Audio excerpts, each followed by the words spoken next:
India will start giving booster shots to health and frontline workers and those above 60 from January 10, Prime Minister Narendra Modi had announced Saturday. He also said vaccinations will begin for children between 15 and 18 years from January 3rd. The government has decided that precaution doses of the COVID vaccine will be started for healthcare and frontline workers from January 10, 2022, the Prime Minister said in his address to nation on Christmas Day, not calling them booster shots. Those over 60 with comorbidities or other health problems can take an extra dose of vaccine from January 10 on their doctor's advice. Coronavirus is not gone. The world is now talking about Omicron. Today is former Prime Minister Atal Bihari Vajpayee's birthday and Christmas, so we decided to announce this today, PM Modi said. He asserted that vaccinating children would boost the fight against the pandemic and help normalize teaching in schools.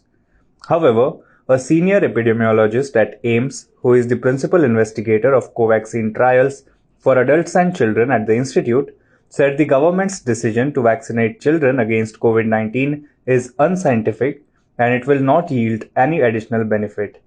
Dr. Sanjay K. Rai, who is also the president of the Indian Public Health Association, stated that before implementing the decision, data from nations that have already started vaccinating children against the virus should be analyzed. Meanwhile, elaborating on the details of the booster shots and eligibility, CoWIN platform chief Dr. R.S. Sharma said, the process will be exactly the same if you are above 60 years of age and have taken both doses, and the gap between the second dose and the day you are registering is more than 9 months, that is 39 weeks, then you are eligible. When you registered, it will ask whether you have any comorbidities or not. If you say yes, you will be able to book and have to show the comorbidity certificate from registered doctor at the vaccination center, and then you can get jabs, he added. The Congress, however, questioned the center's preparedness for dealing with a possible Omicron contingency and said the government would most likely fail to meet the deadline of December 31st it had itself set for vaccinating India's entire adult population. AICC spokesman Randeep Singh Surjewala targeted the center over the recent announcement. Here is what Mr. Surjewala said.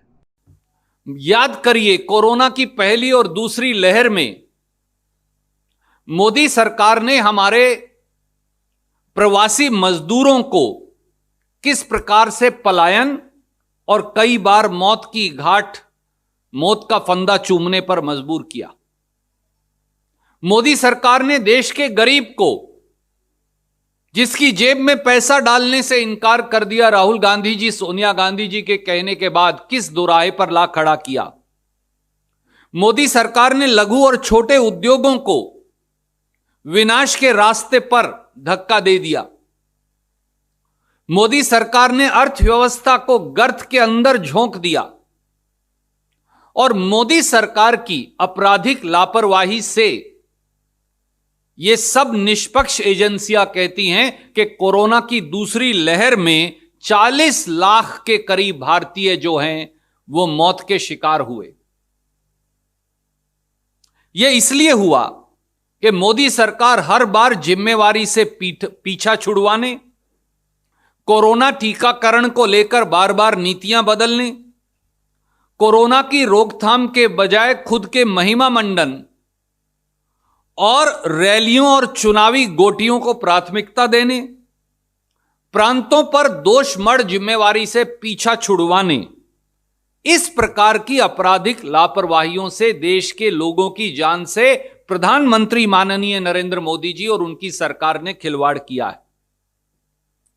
Corona की संभावित तीसरी लहर की आहट से ठीक पहले एक बार फिर मोदी सरकार देशवासियों की जान जोखिम में डालने चली है। मैं फिर दोहराता हूं, कोरोना की तीसरी आहट की दस्तक से ठीक पहले मोदी सरकार एक बार फिर देशवासियों की जान खतरे में डाल रही है। 15 साल से कम के आयु के बच्चों और युवाओं को वैक्सीन लगाने बारे मोदी सरकार की कोई नीति क्यों नहीं है? साथियों, भारतीय राष्ट्रीय कांग्रेस के हम सब साथियों ने कुछ एक्सपर्ट्स के साथ पूरी दुनिया की वैक्सीन पॉलिसीज देखी। पूरी दुनिया में 3 साल से 18 साल के बच्चों और युवाओं को वैक्सीन लग रहा है। पहली बात, मिडल ईस्ट कंट्रीज और चाइना में 3 साल ऑनवर्ड्स, 3 साल और 3 साल से बड़े बच्चों और युवाओं को लग रहा है। अमेरिका में 5 साल से 18 साल तक के सब बच्चों युवाओं को लग रहा है, और वहां तो कवरेज भी मुझे बताया कि 30-35% हो गई। यूरोप में, यहां तक कि अफ्रीका के देशों में, जो हमसे भी कई देश कम डेवलप्ड हैं, वहां भी 12 साल और 12 साल से बड़े सब युवाओं को वैक्सीन लग रहा है। क्या यह सही नहीं कि हमारे देश में स्कूल जाने वाले, नर्सरी पहली कक्षा से लेकर और 8वीं-9वीं कक्षा तक स्कूल जाने वाले करोड़ों करोड़ों बच्चों, युवाओं, उनके माता पिता, उनके दादा दादी, उनके काका ताऊ, जब वो वापस जाएंगे, वो सब अब ओमिक्रॉन वायरस से ग्रस्त होने के पॉसिबल केसेस हैं। How should we send our children to school? How, Modi ji, tell us. Why have you not formed a policy? आपकी नीति क्यों नहीं है 15 साल से कम के युवाओं के लिए?